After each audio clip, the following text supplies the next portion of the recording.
হাততলা বাগটা শিমলুতল চক সংযোগী পথ মৰণ ফান্দত পৰিণত। নৱগঠিত ৰঙিয়া বিধানসভা সমষ্টিৰ অন্তৰ্গত হাততলা বাগটা শিমলুতল চক সংযোগী পথ মৰণ ফান্দত পৰিণত হৈছে। ঠিকাদাৰৰ মইমতালিৰ বাবে যাতায়াতৰ ক্ষেত্ৰত চৰম দুৰ্ভোগ ভুগিবলগীয়া হৈছে ৰাইজ তথা ছাত্ৰ ছাত্ৰীয়ে। পুনৰ নিৰ্মাণৰ দায়িত্ব লাভ কৰাৰ এবছৰ উকল যোৱাৰ পাছতো আজিলৈ কামেই নকৰিলে হাততলাৰ পৰা শিমলুতল বাগটা চকলৈ যোৱা পথৰ মাজত বৃহৎ গাঁতৰ লগতে পথত একাঠো বোকা পানী।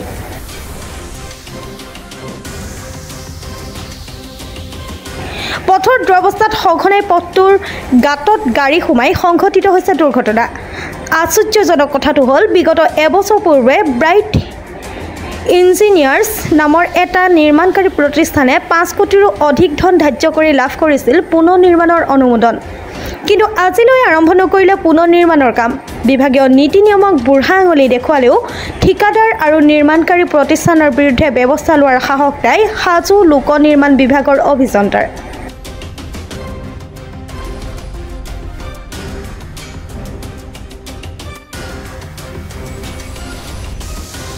কি যাদুৰ বাবে ৰাইজক যাতনা দি ঠিকাদাৰলৈ ইমান দৰত হাজো লোক নিৰ্মাণ বিভাগৰ অভিযন্তা তথা উচ্চ বিষয়াবৰ্গৰ, যাৰ বাবে যাতায়াতৰ ক্ষেত্ৰত চৰম দুৰ্ভোগ ভুগিবলগীয়া হৈছে হাজো আৰু ৰঙিয়া সমষ্টিৰ দৈনিক 20খনতকৈ অধিক গাঁৱৰ বাসিন্দাই।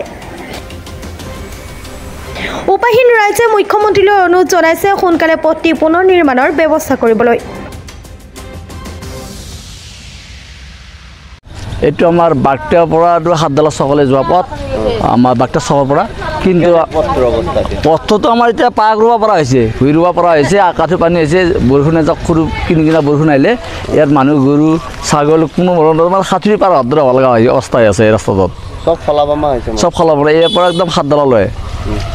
কি ক'ব ইয়াতো 2024ত কিবা 5 কোটি টকাৰ এইটো ঠিক আছে কোনোবা কোম্পানী পোৱা বুলি আমি জানিব পাৰিছোঁ। কিন্তু আজিলৈকে এই কোম্পানী পোৱা বুলি গমেই পালোঁ, কিন্তু আজিকালি কোনো ধৰণৰ মেৰামতি একখদা মাটি একখদা বালিও নফালালে এতিয়া গ'লে কি কাৰণ হোৱা নাই।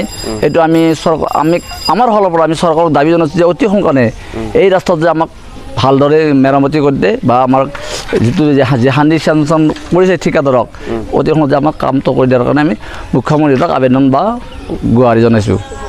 একচুৱেলিটো প্ৰায় আৰু ই ৰিক্সাটো প্ৰায় ই ৰিক্সাবিলাক যি আছে প্ৰায় পাল্টি যায়, কাৰণ যাই থাকোঁতে খালে বমাত তাহাকে পৰি কি পাল্টি যায়। আৰুতো স্কুলৰ এইখন বাগদেৱী নিজেই আমাৰ যে চামৰুদখন নাই বাৰু ৰাস্তাটো বনাই থকাৰ কাৰণে, কিন্তু এখন স্কুল আছে, স্কুল ল'ৰা ছোৱালীহঁতে যিহেতু 8টাৰ পৰা 7টাৰ পৰা 8টা 9টা গ'লে বৰষুণ মাৰে, কণ্টিনিউ মাৰি আছে আজি 4 মাহৰ পৰা। কোনো মানুহে আহিব নোৱাৰে বা ছোৱালী কোলাত নিব লাগিব বা ডাঙৰ গাৰ্জেন নহ'লেতো ল'ৰা ছোৱালী যাবই নোৱাৰে, পিছালি খাই পৰে।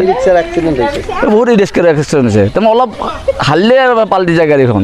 সেইটো এইখন হৈছে যিহেতু আমাৰ 24ত 5 কোটি টকাৰ এই ৰাস্তাটো বাগটা চকৰ পৰা হাততলালৈ মানে চেংচন হৈছে।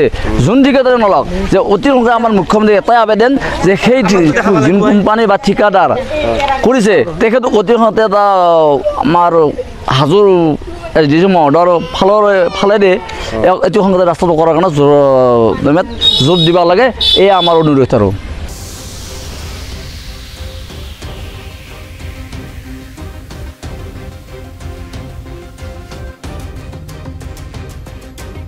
হাজোৰ পৰা কমলাকান্ত দাসৰ ৰিপৰ্ট, প্ৰাতঃ টাইম ডিজিটেল।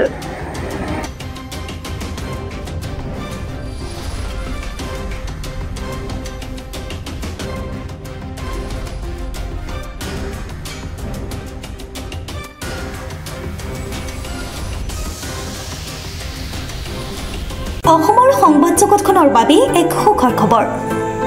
আপোচবিহীন ৰাইজৰ কণ্ঠ সাপ্তাহিক কবচ পুনৰ এবাৰ অসমৰ ৰাইজৰ মাজলৈ।